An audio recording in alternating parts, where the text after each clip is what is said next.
કોઈ વાર વધારે ટાઈમ લાગી જાય ને પૂરો હા કરતા. હા હા.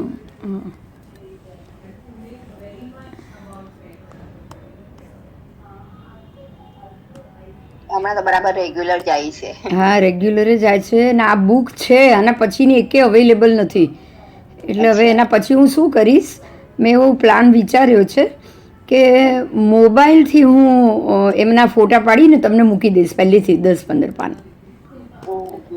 બરાબર એટલે તમને ખ્યાલ રહે કે બસ હવે આના પાના પછી આ પાનું છે તો તમારા લેપટોપ અથવા મોબાઈલમાં એક બીજી બાજુ તમે એને ખોલી દો ને તો પણ ચાલે રાઈટ. બરાબર. ફાવે તમને બધાને જ ફાવશે એમાં તો.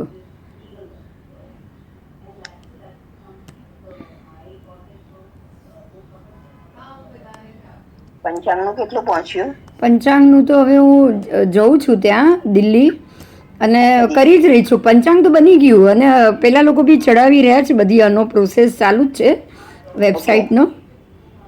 અમુક ફોટા અને અમુક જોઈએ એટલે બધું એક સાથે લોન્ચ કરીને પછી એ લોકોને લોન્ચ કરશે બધું જ મૂકીને. બરાબર છે. એટલે તો એનો દિલ્હી પ્રોસેસ તો એ લોકોનો ચાલુ જ છે. હા દિલ્હી ક્યાં આપવાનું છે દિલ્હી? દિલ્હી તો મારા સાહેબને જ મળીશ પહેલાં તો અને અચ્છા આ એટલા વેબસાઇટ થઈ ગયો હતો ત્યાં આગળ આ આરએસએસના કંઈક પંચાંગ કરતાનું કંઈક છે મેં કોન્ટેક્ટ તો કર્યો છે જો થાય તો. બરાબર. એટલે થશે તો એ પણ મહેનત જોયેલી છે ને એટલે તને આનંદ આવે. બરાબર છે. એટલે મારી દોડધામ જોઈ છે મહેનત જોઈ છે અને એ તારા એક જ મિનિટના એ દિવસની જે બૂમ હતી ને એને તો કેટલું મોટું કામ કર્યું છે ખબર છે એને 1 મિનિટનો મોકો આપ્યો. બધું નિમિત્ત બને છે બીજું હા કાંઈ એણે નથી. 1 મિનિટ મને બોલવાનો મોકો આપ્યો એક વાત છે એ તે બૂમ હા પાડી કે બિંદુને બોલવા દો એનો મને 1 મિનિટનો મોકો મળ્યો એ દિવસ હું તને રોજ મને યાદ એવું કરું છું. મને એવું એક્સાઇટમેન્ટ આવી ક્યારની કાપીને બેઠી હતી જો નહીં પાડે બૂમ બોલાવશે ને તો હું ઊભી થઈ જઈશ. એટલે એણે જેવું કામ કર્યું તું વિચાર કર 350 જણા બોલેલા એ દિવસે રાઈટ. હા હા 300 થી 350 પંચાંગવાળા હતા એમાંથી ઓછામાં ઓછા 100 જણને જોડે માઇક આપ્યા હતા. બરાબર છે. અને એમાં પણ એને નહોતું આપવું પણ એટલામાંથી પણ આજે જેટલા પંચાંગ કરતા આવેલા હોય કોઈના નહીં એને પેલા ન્યૂઝપેપરમાં હું 1 મિનિટ માટે બોલી એટલે હું જે બોલી આખી 1 મિનિટના વાક્ય સાથે આવવું એ પણ નાની વાત થોડી છે મને કે ચાલ. કાંઈ સવાલ હવે જ જો નથી. તે બૂમ ના પડી હોત અને હું ન બોલી હોત તો ન્યૂઝપેપરમાં ફોટા સાથે તો આવ્યું જ ન હોત. કઈ વાંધો નહીં. સીધી વાત હું છે. તો ત્યારની બિંદુ રાહ જ જોતી હતી જો નહીં બોલે છેક સુધી ઘડિયાળ જોતી હતી ને જોતી હતી હું. એ બહુ પછી સારું મેં થયું પણ કાશ્મીરા એ બહુ સારું થયું તું બોલી એટલે એ લોકો 1 મિનિટ આપી રાઈટ. હા, તો બિંદુ હા પણ એ તો હોય જ ને અને હવે એ લોકો એ 1 મિનિટ એ લોકો ખાલી એ લોકોને નહોતું સાંભળવું તું વિચાર કર એ લોકોને હા નહોતું સાંભળવું એના બદલે ન્યૂઝપેપર જેણે વાંચ્યું એ બધાએ જોયું. હા બરાબર છે. સમજાયું શું ઇમ્પેક્ટ આવી એ જોવાનું છે. હા હા એને 1 મિનિટ માટે એને અટકાવ્યું કે 1 હા મિનિટ અમારે જ નથી સાંભળવું એના બદલે ઊંધું થયું ન્યૂઝપેપરમાં આવી ગઈ એ જ મેટર જો હું ખાલી 1 મિનિટમાં બોલી એ ન્યૂઝપેપરમાં આવી ગઈ. બરાબર છે. એટલે હોય આમ દરેક વસ્તુ કેવું ટાઈમિંગ છે કાગનું બેસવું ને ડાળનું પડવું તારું બોલવું એ ટાઈમિંગ હતો. હા ટાઈમિંગ હતું એ તો કહું હમ છું. હમ એ ટાઈમિંગ હતો એ જરૂરી હતું ટાઈમિંગ પણ હતો. બીજા 2 જણા હતા પણ એ લોકો હિંમત ના કરીને ઊભી થઈ હા ગઈ. તો અને બીજા જાણે એ જરૂરી હતું મેઇન વસ્તુ એ છે કે તારા બોલવાના કારણે બધાએ જાણ્યું પેપરમાં જણાવવાનું આવ્યું. જ એક હતું તો બસ ખાલી હા હા સ્પ્રેડ કરવું હતું ને આપણે એ કરવું હતું બસ હાસ તો સાચું બોલ હાસ તો એટલે આપણે એક હતું કે ના એક બરાબર બરાબર. ચાલો ચાલો ચાલ ચાલ तो केवली भगवान की बात चल रही थी केवली परमात्मा चरम कर्म और चरम निर्जरा को जान सकते हैं देख सकते हैं केवली भगवान को पता है कि ये व्यक्ति जो मोक्ष जाने वाली है अभी केवली होने वाली है उसका अंतिम कर्म क्या है और अंतिम निर्जरा कौन से कर्म से हुई परमात्मा महावीर स्वामी ने यही बताया जो हमारी स्टोरी चल रही थी ना आगे पिछले के उसमें जो बच्चे के रूप में थे हाँ हाँ अति मुक्तक बराबर हम्म, और वो बच्चे के रूप में थे खेल रहे थे सभी महात्माओं को लगा कि ये खेल रहे हैं ये दोष कर रहे हैं तो पता नहीं इसका इनका क्या पाप चढ़ेगा और ये कब छूटेंगे तो सबने भगवान को यही पूछ लिया कि भाई अभी अति मुक्तक जी आपके जो छोटे साधु है वो कब केवली होंगे कितने भव बाकी और परमात्मा समझ गए कि ये खेल खेल खेल रहे हैं, उसी के कारण ये सब ऐसा क्वेश्चन कर रहे हैं। तो परमात्मा ने भी ऐसे ही जवाब दिया कि भाई आप लोग उसकी अवहेलना मत करो, अवहेलना निंदा ग्रह मत करिए आप। और आपको ये नहीं पता है कि इनका यही कार्य अंतिम केवली अंतिम निर्जरा का है, बराबर यही अंतिम कर्म है, यही अंतिम निर्जरा है। और तुरंत उसी वक्त थोड़े ही कुछ ही सेकंड में उनको केवल ज्ञान भी हो गया और केवली भगवंत आए भी, और यही उनका अंतिम कर्म और अंतिम निर्जरा साबित हुआ, बराबर। पानी में पात्रा खेलते खेलते अंतिम कर्म हो जाए और आप प्रायश्चित करो, निंदा ग्रह करो और आप को उसी समय केवल ज्ञान हो जाए, ये बात केवली भगवान जरूर जान सकते हैं, ठीक है। अब अगर कोई केवली भगवान मिलेगा हम जरूर पूछेंगे पहले तो हमारा मोक्ष कब होगा और लास्ट ऐसा कौन सा कर्म होगा जो मेरा अंतिम होगा, बराबर। आओ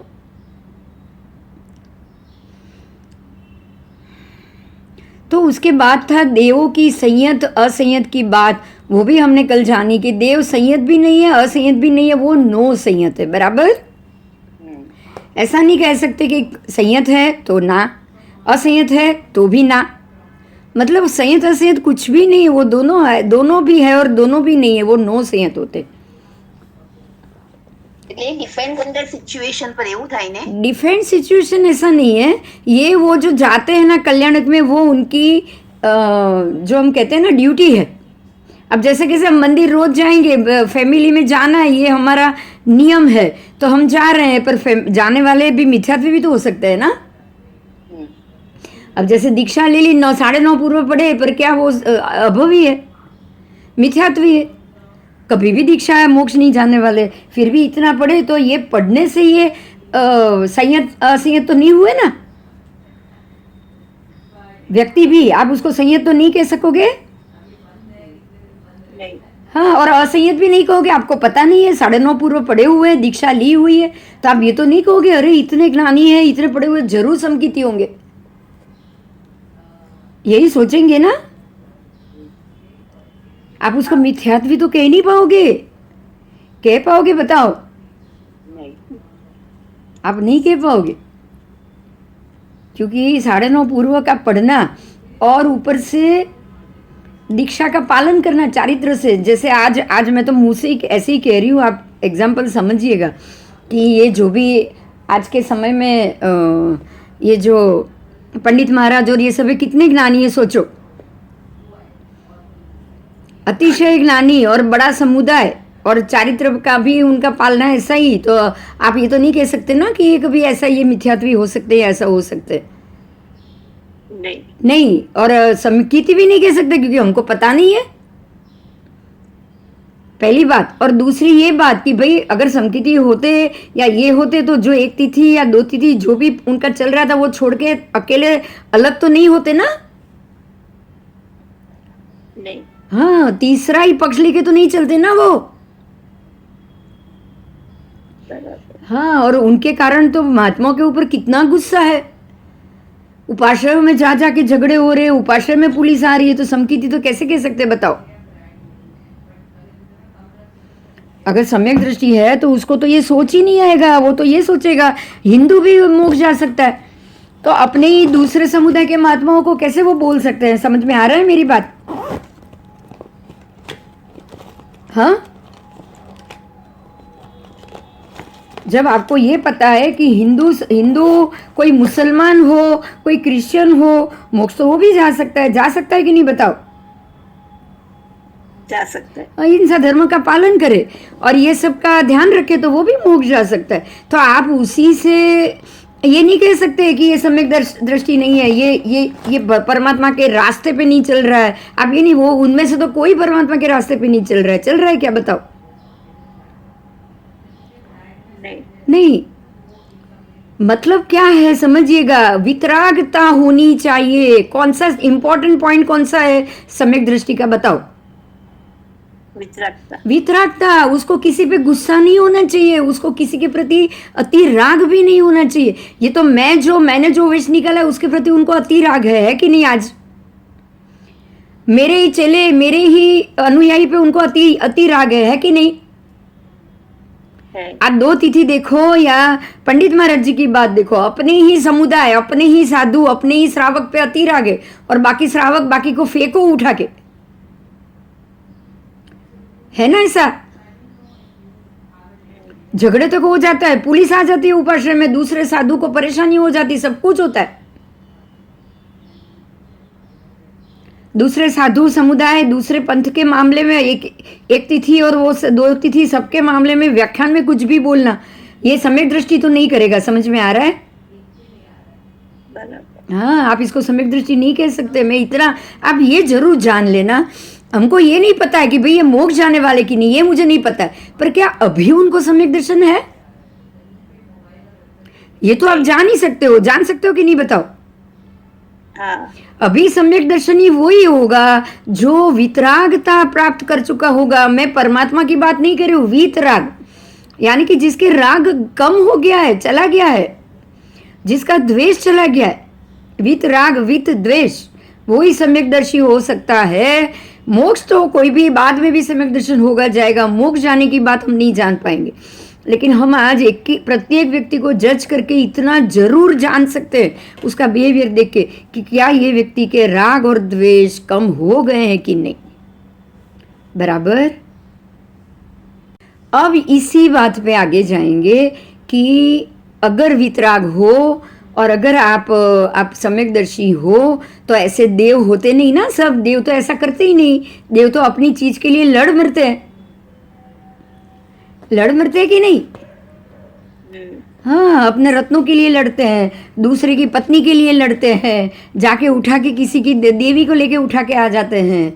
तो अब जिनके राग द्वेष चले गए वो ऐसे कर्म तो नहीं करेंगे ना, नहीं करेंगे। ठीक है, तो देव को हमको 9 संयत जानेंगे और खास करके अर्धमागधी भाषा वो बोलते हैं, उनकी भाषा अर्धमागधी है और इसीलिए परमात्मा समवसरण में अर्धमागधी भाषा बोलते हैं, क्योंकि परमात्मा की जो भाषा है, जो व्याख्यान है, जो बोलना है, देशना है, उनको देशना कहा गया है। वो देशना तिर्यंच को तिर्यंच की भाषा में समझ में आ जाती है, कन्वर्ट हो जाती, और मनुष्य को मनुष्य की भाषा में कन्वर्ट हो जाती है। बराबर। और वो बोलते ही अर्धमागधी है, तो देव देवी तो अर्धमागधी ही बोलते हैं, इसलिए उनके लिए तो अपनी ही भाषा हो गई कि नहीं? तो देव मात्र एक ही भाषा बोलते हैं, परमात्मा ही एक ही भाषा में देशना देते हैं, मगर मनुष्यों की अलग अलग है। जो बोली, जो जितने गाओ उतनी बोली बदलती है। बराबर। बार गाओ, हर बार गाओ के बाद बोली बदलेगी, मतलब कि मनुष्य की भाषा हर गांव और क्षेत्र के अनुसार बदलती जाएगी। ऐसे तिर्यंच में हर एक जाति के अनुसार बदलती जाएगी। अब कुत्ते की भाषा अलग, कौवे की भाषा अलग, उसका बोलना अलग, चूहे की अलग, सिंह की अलग, सर्प की अलग। तो जिनकी अलग अलग भाषा है उनको ये अर्धमागधी उनकी अपनी अपनी समझ के अपनी अपनी भाषा से उनको समझ में आ जाती। पर देवों को तो अर्धमागधी आती ही है, इसलिए परमात्मा अर्धमागधी में ही देशना देते। आओ, ठीक है। उसके बाद केवली अंतकर और अंतिम शरीरी को जानते भी हैं, देखते भी हैं, पर छद्मस्थ नहीं जान सकता। गौतम स्वामी को कभी नहीं मालूम पड़ा कि ये अंतिम केवली है। पड़ा क्या? नहीं पड़ा। भगवान को उन्होंने हर बार पूछा, तो ऐसे ही छद्मस्थ को नहीं पता चलता, चाहे वो आप इसी भव में जानने वाले हो मोक्ष। लेकिन जब तक केवल ज्ञान, केवल दर्शन नहीं, आप आर पार की वस्तुएं नहीं देख सकते। श्रुत्वा क्या है? देखिए, श्रुत्वा, श्रुत का अर्थ तो जानते हो, श्रुत ज्ञान। बरोबर। श्रुत इत्वा, श्रुत इत्वा, श्रुत उत्वा, उसका अर्थ हो जाता है जब उसको जोड़ा जाता है संधि तो श्रुत्वा हो जाता है। तो छद्मस्थ पुरुष। बराबर। उसके बाद केवली के श्रावक, केवली की श्राविका, केवली के उपासक, केवली की उपासिका, स्वयं बुद्ध, फिर स्वयं बुद्ध के श्रावक, स्वयं बुद्ध की श्राविका, स्वयं बुद्ध के उपासक। जैसे केवली के उपासक आए ऐसे स्वयं बुद्ध के भी आ गए, अथवा स्वयं बुद्ध की उपासिका के पास जानता और दिखता है, वो श्रुतवा है। जो श्रुतवा है वो ये सब देख सकता है, अपने अपने श्रावक श्राविका, अपने परिवार को। बराबर। प्रमाण भी हमने कल जाना ना, प्रत्यक्ष प्रमाण, अनुमान प्रमाण, औपनिक प्रमाण और आगम प्रमाण, उसको भी हमने कल देख लिया। अब है दो प्रकार के वैमानिक देव। देव कुछ जानते हैं, कुछ देव नहीं जानते। कुछ देव कुछ देख सकते हैं, कुछ देव कुछ नहीं देख सकते। बराबर। हाँ, तो इसीलिए क्यों ऐसा, क्यों? तो देव दो प्रकार के। कितने प्रकार के? एक है माई मिथ्या दृष्टि, दूसरे हैं अमाई सम्यक दृष्टि। समझ में आया? जो हमने पहले कर लिया, इजी है, याद रह जाएगा तुरंत, है ना? हाँ। तो माई मिथ्या दृष्टि उपपन्नक, जो उत्पन्न ही माई मिथ्या दृष्टि हुए हैं, तो वो माई मिथ्या दृष्टि ही रहने वाले हैं। हाँ। और जो उत्पन्न ही अमाई सम्यक दृष्टि है, तो वो अमाई सम्यक दृष्टि ही रहने वाले। बराबर। क्योंकि वहां तो उनका कोई ज्ञान बढ़ेगा, घटेगा, जाएगा, ऐसा होगा ही नहीं। तो जो माई मिथ्या दृष्टि है, जो उत्पन्न ही, इसलिए उपपन्नक शब्द आएगा। खाली माई मिथ्या दृष्टि देव बोलोगे ना तो ये हो जाएगा कि उनको अभी अभी हुए हैं, पर ऐसा नहीं है। वो उत्पन्न होते हैं दो प्रकार के, एक माई मिथ्या दृष्टि ही उत्पन्न होंगे और एक सम्यक दृष्टि ही उत्पन्न होंगे, अमाई सम्यक दृष्टि। बराबर। बराबर। अब आप ही अलग करो, सोचो कि कौन माई मिथ्या दृष्टि होगा। सोचो कौन से देव माई और मिथ्या दृष्टि हो सकते हैं?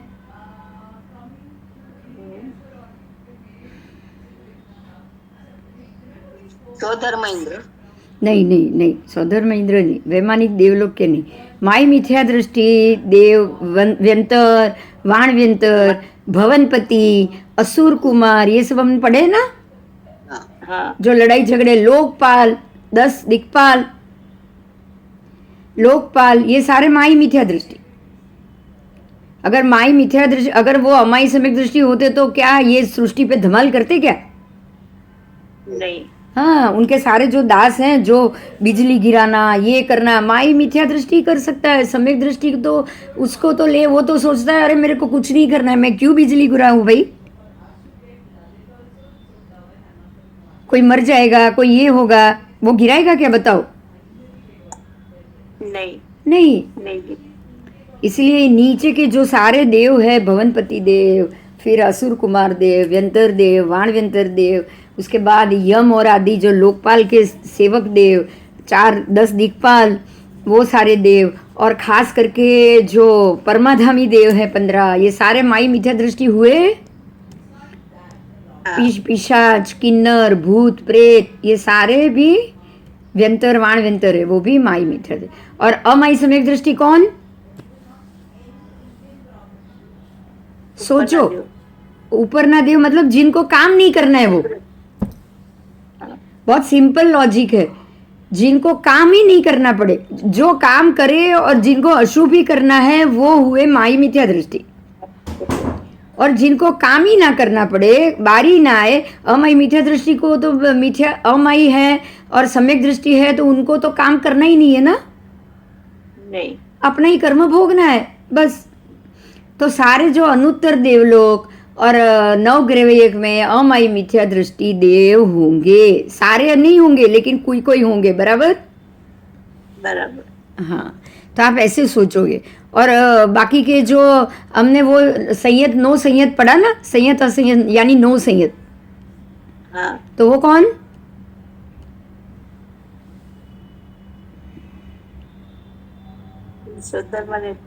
हाँ, सौधर्म आदि 12 देवलोक ना देव। સંયત નો સંયત થયા ના. હા, નથી મિથ્યા દૃષ્ટિ, નથી સમ્યક દૃષ્ટિ. એમને જે કર્મ આવ્યું એ કર્મ કરવાનું. બરાબર. એટલે વજ્ર લઈને મારવાય દોડવું પડે, પણ દોડવું પડે ભાઈ. સમ્યક દ્રષ્ટિ હોય તો જવાના જ નથી. એટલે એ લોકો સંયત નો સંયત છે. સમજાયું? હા, ખાલી મિથ્યા દ્રષ્ટિ બી મિથ્યા દ્રષ્ટિ હોય તો બધું બગાડીને મૂકે. ખાલી હશે તો બગાડીને મૂકે. ખાલી સંયત હશે તો કાંઈ નહીં કરવા જાય. બરાબર? બરાબર. હા, આ તો બધું જ કરવાનું છે. ડાયા બી રહેવાનું છે, તોફાન બી કરવાનું છે, તો જ સંયત અસંયત આવશે ને. હા. आओ आओ. पर्याप्तक दो प्रकार के, देवों में दो प्रकार के पर्याप्तक.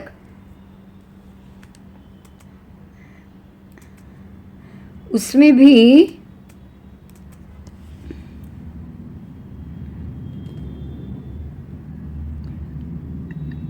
परम्पर अनंतरोपन्नक और परम्परोपन्नक. जो अमाई सम्यक दृष्टि है उसके भी दो प्रकार. समझे? हमने ये जाना 9 ग्रव्यक और अनुत्तर विमान. तो उसमें भी दो प्रकार. एक है अनंतर उपपन्नक, दूसरे है परम्पर उपपन्नक.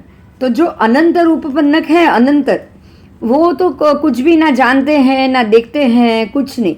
मगर जो परम्पर उपपन्नक है वो देखते भी है, जानते भी.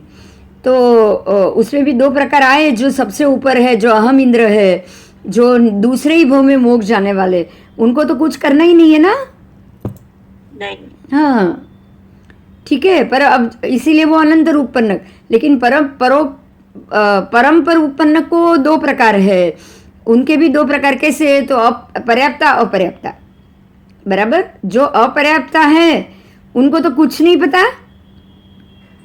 अपर्याप्त को तो शरीर मिला ही नहीं है. 48 मिनट की आयु मिली है खाली. देव के भी जो मल मूत्र और ये सब, उनके भी तो पसीने ये सब होते हैं ना. हाँ. उनका भी आहार निहार होता है ना. आहार निहार तो वो भी करते हैं. बराबर. हाँ, तो इसीलिए उसमें भी ये समुच्चय उत्पन्न होंगे. तो वो सारे अपर्याप्त, उनके आहार निहार के कारण. तो अपर्याप्त तो ना कुछ देखेंगे, ना कुछ जानेंगे, ना उनका शरीर बनेगा, ना 48 मिनट से ज़्यादा उनकी आयु रहेगी. पर जो पर्याप्त है उनकी तो लंबी आयु है, सब कुछ है, तो वो तो सब देखेंगे, सुनेंगे, सब होगा. बराबर? बराबर. हाँ. अब जो पर्याप्तक है उनके भी दो प्रकार. एक है उपरयुक्त, एक अनुपरयुक्त. तो जो अनुपरयुक्त है वो ना कुछ देखेंगे, ना कुछ जानेंगे, ये पर्याप्त भी. पर जो उपरयुक्त है वो सब कुछ देखते हैं, सब कुछ जानते हैं. तो इस प्रकार से देवों के भी इतने सारे विभाग हो गए. बराबर? इसीलिए कहा कि कुछ देव सब जानते हैं और कुछ देव नहीं जानते हैं. बराबर? बराबर. आओ. अनुत्तर उपातिक देव द्वारा केवली के साथ आलाप. अनुत्तर उपातिक देव हैं, वो केवली के साथ, वो अपने विमान में ही बैठे रहते हैं. देखिए, ध्यान से सुनिए. अनुत्तर विमान कितने हैं? 5. कितने हैं? 5. सबसे ऊपर सिद्ध क्षेत्र के नीचे अनुत्तर विमान है 5. और वो 5 अनुत्तर विमान में सबसे बीच में है सर्वार्थ सिद्ध विमान. पूर्व में जयंत, फिर उत्तर में, दक्षिण में वैजयंत, फिर पश्चिम में पराजित और अपराजित અને જયંત, વૈજયંત, अपराजित અને ચોથું કયું? એક મિનિટ. જયંત, વૈજયંત, अपराजित અને ચોથું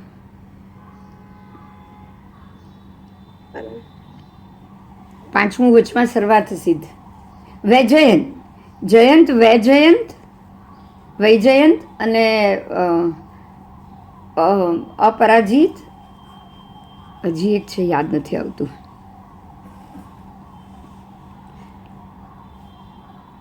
જોવું પડશે. ઓકે. વૈજયંત તો છે, જયંત અને વૈજયંત. વિજય દ્વાર છે ને, એમ ઉપર પણ વિજય છે.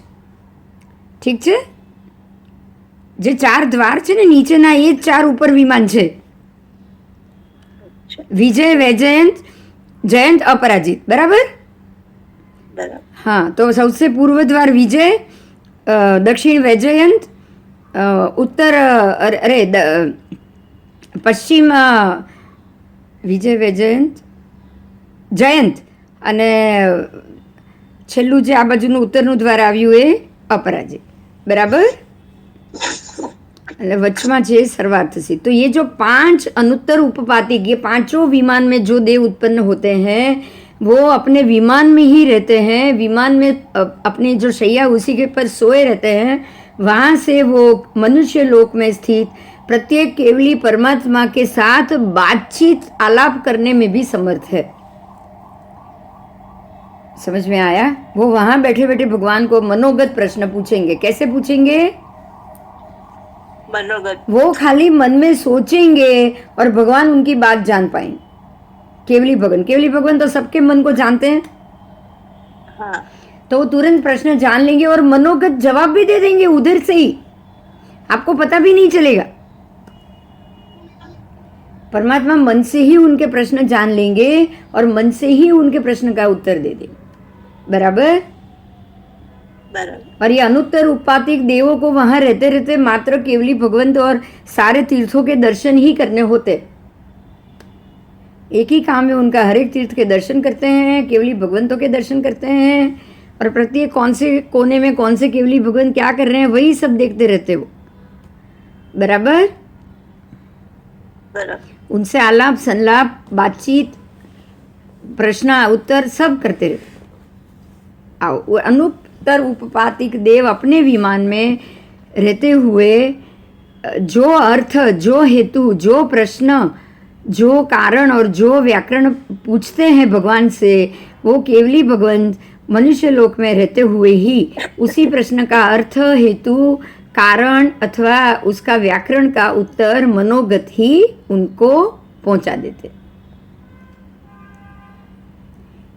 इसीलिए ऐसा कहा गया कि ये अनुत्तर उपातिक देव अपने ही विमान में रहते हुए केवली भगवान से वार्तालाप कर सकते हैं, बराबर।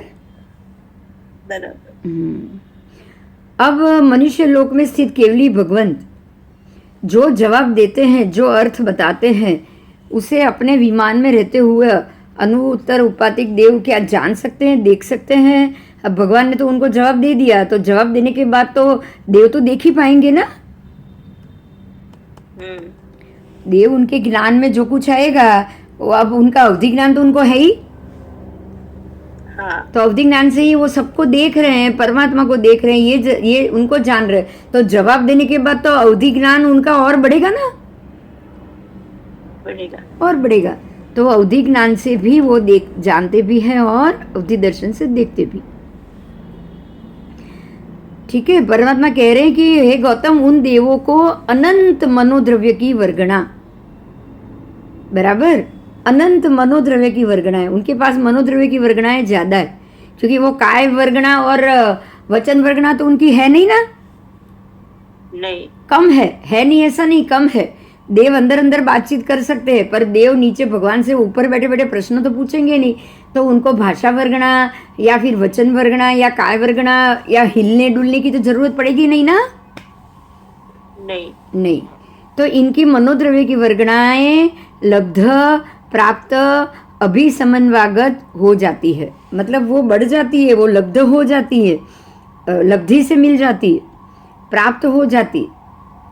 इस अपेक्षा से ऐसा कहा जा रहा है कि मनुष्य लोक में स्थित केवली भगवान जिस अर्थ, हेतु, प्रश्न, कारण और व्याकरण का उत्तर दे देते हैं देवों को, अपने विमान में रहते हुए अनुत्तर पातिक देव वो सब जान सकते हैं और देख सकते हैं, बराबर। उनके लिए तो ये ज्ञान जानना और सोचना ज्यादा आसान हो गया। उसके बाद का ये प्रश्न है, क्या अनुत्तर उपातिक देव उदीर्ण मोह वाले हैं? उदीर्ण यानी कि उत्कट, बराबर।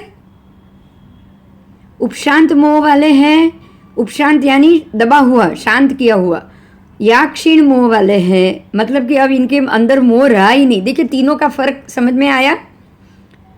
सबसे पहला है उत्कट, यानी कि बहुत ज्यादा मोह भरा हुआ हो।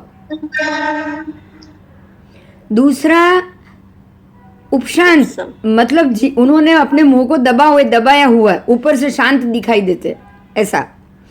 और तीसरा है क्षीण मोह, अब इनका मोह ही घट चुका है। बोलो कैसे होंगे आप बताओ सोच के।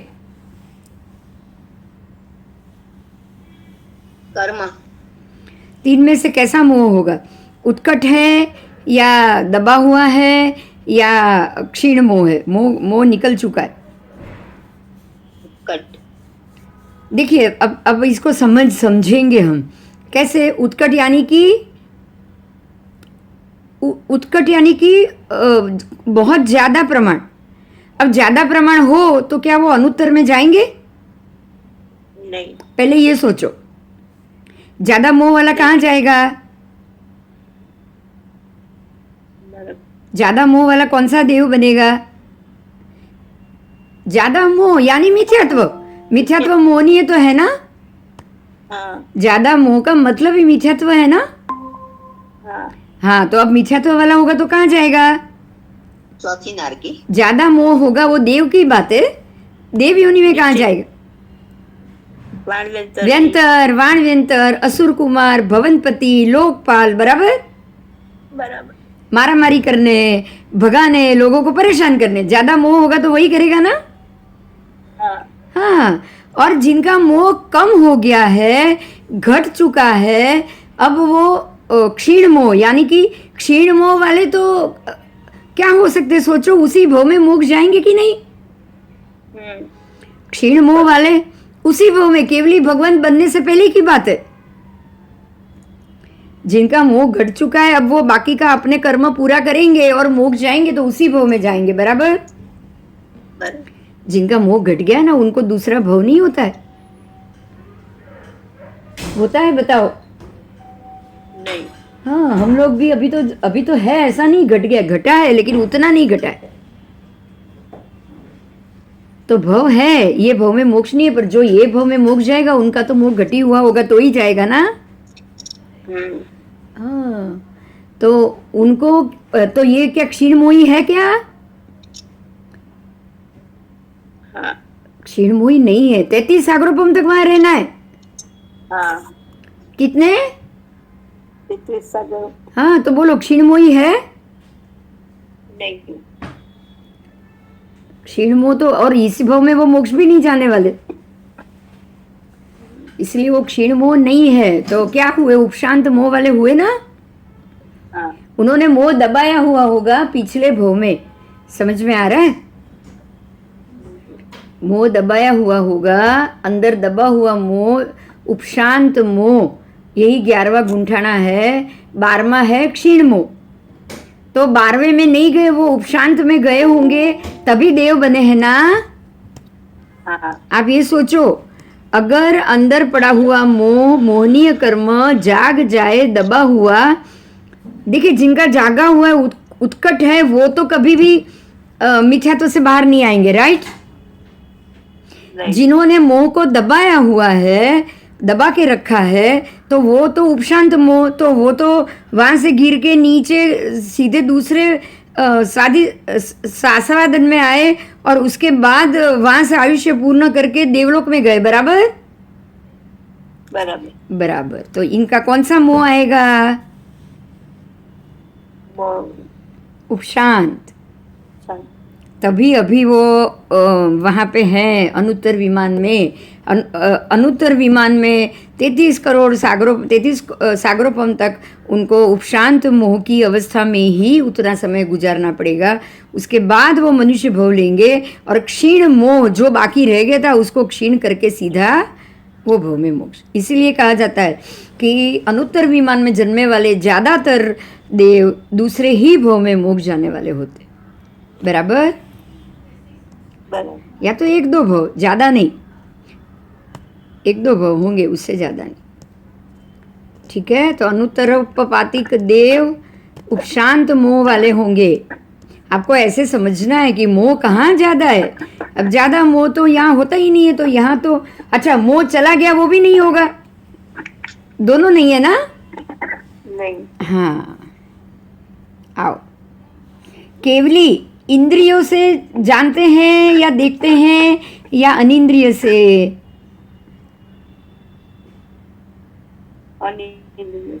केवली किससे? इंद्रिय से ना जानता है ना देखता है।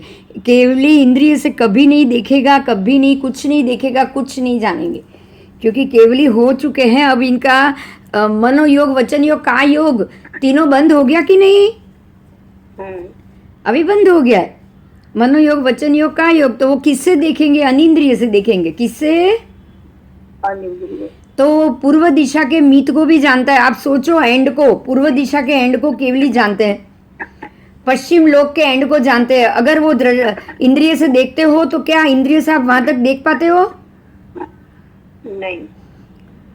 ऊपर सिद्ध गति के अंत तक जानता है। अलोक, सारे लोक की बॉर्डर को वो देखता है और जानता है। तो ये तो आप इंद्रिय से तो, चक्षु से तो देख ही ना पाओ, बराबर? अब सारे प्रश्न ट्रिकी आते हैं, आपको समझना है धीरे धीरे। आपको बहुत कुछ आ गया है, बराबर? हाँ, तो केवली भगवंत इंद्रियों से कुछ नहीं देखते, वो अनिंद्रिय से देखते हैं, अपने केवल ज्ञान से देखते हैं, बराबर? बराबर। तो इसका अर्थ क्या हुआ? केवली के पास चक्षु इंद्रिय तो है ही नहीं, लेकिन फिर भी वो सबको देखता है और सबको जानता है, राइट? राइट। सब ओर से देखता है, हर एक ओर से, ऊपर से, नीचे से, दसों दिशाओं से। चीज को पड़ी है तो दसों दिशाओं से वो उसको जानता है, और सब ओर से वो देखता भी है। वो ऐसे बैठे हैं लेकिन पीछे क्या हो रहा है उनको पता है, नीचे क्या हो रहा है उनको पता है। वो देख नहीं सकते हैं चक्षु से, फिर भी, बराबर? बराबर। सर्व काल को जानता है। कितने काल को जानता है? हम तो ये बोलेंगे अभी को ही जानता है क्या? अभी अभी के काल को ही जानते हैं क्या? बोलो। ऐसा तो है नहीं उजाला है तो देखते हैं तो अभी को ही देखते होंगे, ऐसा नहीं है ना? नहीं। हाँ, वो सर्व काल को जानता है, भूतकाल, वर्तमान काल, भविष्य काल, सबको, और उसको देखता भी है। और सर्व भावों को भी देखता है। आपके अंदर जितने भी भाव होंगे सब भाव को वो जानता है। आप ये सोचो कि सामने केवली भगवंत है, मैं उससे कुछ छुपा के बात करूं तो आप छुपा नहीं पाओगे, बराबर? बराबर? तो इसका मतलब क्या हुआ? केवली का ज्ञान अनंत है। अनंत है ना? हाँ। और केवली का दर्शन भी अनंत है। अनंत। और ये केवल केवली का ज्ञान, केवली का दर्शन निरावरण है, मतलब उसके ऊपर कोई आवरण नहीं लगा हुआ है। मेरे आत्मा के ऊपर तो आवरण है, ये मेरा शरीर, पर अगर केवली को मेरे आत्मा के लगे कर्म को या उसके दर्शन ज्ञान को देखना हो ना, मेरे दर्शन ज्ञान को, तो उनको यह शरीर का आवरण नड़ता नहीं है। समझ में आया? हाँ। इसीलिए केवली भगवान प्रत्येक आत्मा के सर्व भाव को जान सकते। आप केवली भगवान के सामने चले गए तो कितने भाव निकालेंगे, कितना भाव बाकी है, पूरा गणित उनको पता चल जाए, क्योंकि उनको ये आपके आवरण तो दिखेंगे ही नहीं। आपने कितने लिए वो भी, कितना अब लेना है वो भी। अब समझ में आ रहा है उनको कैसे मालूम पड़ता है? क्योंकि हमारे आत्मा पे तो लिखा हुआ है कि नहीं। अगर मैं इतने जन्मों से भटक रही हूँ और मैंने करोड़ों करोड़ों भव ले लिए हैं, तो करोड़ों के करोड़ों भव मेरे आत्मा पे तो अंकित है कि नहीं? है, मैंने लिए हुए हैं, ऐसा अंकित है कि मैं पिछले भव में ये थी, उसके पिछले भव में ये थी। जो बनी हूँ आत्मा पे तो अंकित होगा ही ना। आने वाला अंकित होगा तो लिया वो अंकित होगा कि नहीं? होगा। होगा। वर्तमान भी अंकित होता है। इसीलिए केवली का ज्ञान निरावरण है, दर्शन भी निरावरण, उनकी दृष्टि भी निरावरण है। वो आवरण के पीछे की सारी चीज आत्मा के लगे हुए जो स्लेट है उसके ऊपर जितना भी लिखा हुआ है उनको सब मालूम पड़ जाएगा।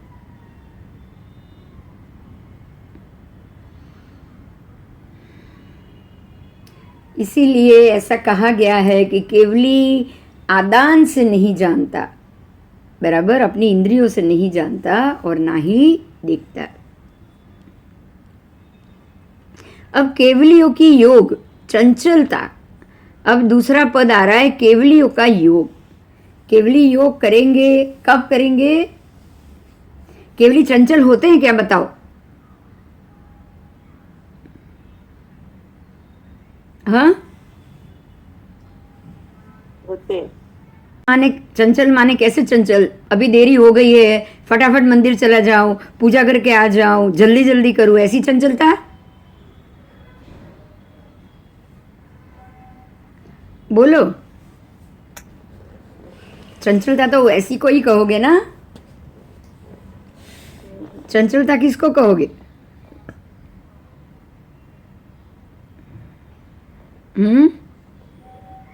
दर्द, अरे वो चलते हैं वो चंचल, बाकी कुछ चंचल नहीं है। उनका उठना बैठना चलना उतना ही चंचल है, बराबर? बराबर, बाकी कुछ चंचल है क्या, बताओ? बाकी दिमाग सोच बोलना कुछ भी चंचल नहीं है, राइट? राइट, हाँ, तो यहाँ क्या है सुनो कि किस अपेक्षा से कहा जा रहा है? केवली इस समय, ध्यान से सुनिएगा, केवली इस समय मतलब उसी समय जो जो आकाश प्रदेशों में अपने हाथ पैर बाहु अथवा सकीत को अवगाहित करके ठहरता है, उस भविष्य में भी उन्हीं आकाश प्रदेशों में हाथ पैर बाहु अथवा सकीत यानी कि उनका पूरा बॉडी उसको अवगाहित करके ठहरने में वो ठहरते हैं। ठहरते कि नहीं ठहरते हैं, बताओ? कहते, वर्तमान समय में केवली कहाँ ठहरे हुए हैं? सीधा सीधा सीधा जवाब। उनके अपने हाथ, उनके पैर, उनके बाहु, उनका सकीत यानी कि जो जांघ होती है वो थाई, तो ये सब किसको अवगाहित करके ठहरे?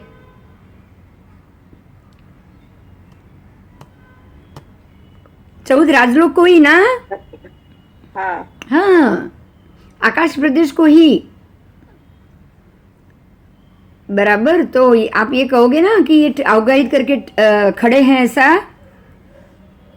हाँ, हाँ, क्यों? क्यों? क्योंकि किस अपेक्षा से? तो केवली का वीर्य योग यानी कि कायिक प्रवृत्ति, वीर्य योग यानी काया का हलन चलन, राइट? राइट, केवली का काया, केवली के वीर्य योग अर्थात कायिक प्रवृत्ति, काया का हलन चलन, और द्रव्य, द्रव्य का अर्थ है काय वर्गणा हुई, पुद्गल द्रव्य मतलब शरीर हुआ, औदारिक पुद्गलिक शरीर, वो द्रव्य हुआ।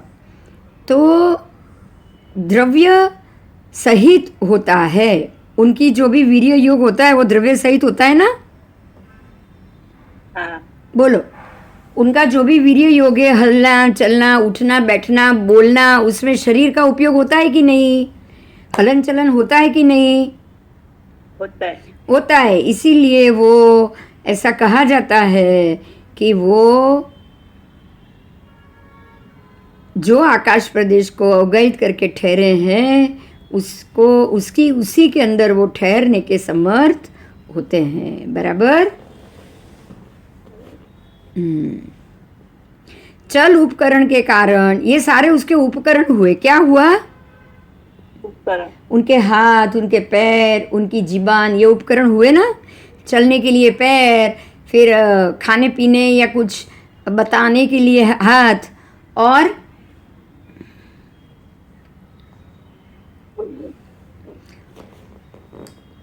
बोलने के लिए उनकी जीबान है ना? हाँ, हाँ, आओ। अच्छा, कोई प्रश्न पूछेगा कि मेरा भविष्य बताओ, तो उसके जो आत्मा प्रदेश है उसी को देखने में उनकी दिमाग भी आएगा ना? हाँ, आएगा ना? दिमाग अलर्ट करेंगे ना वो, उनके अपने केवल ज्ञान केवल दर्शन का उपयोग प्रयोग करेंगे ना वो, हाँ, तो दिमाग तो आएगा ही आएगा।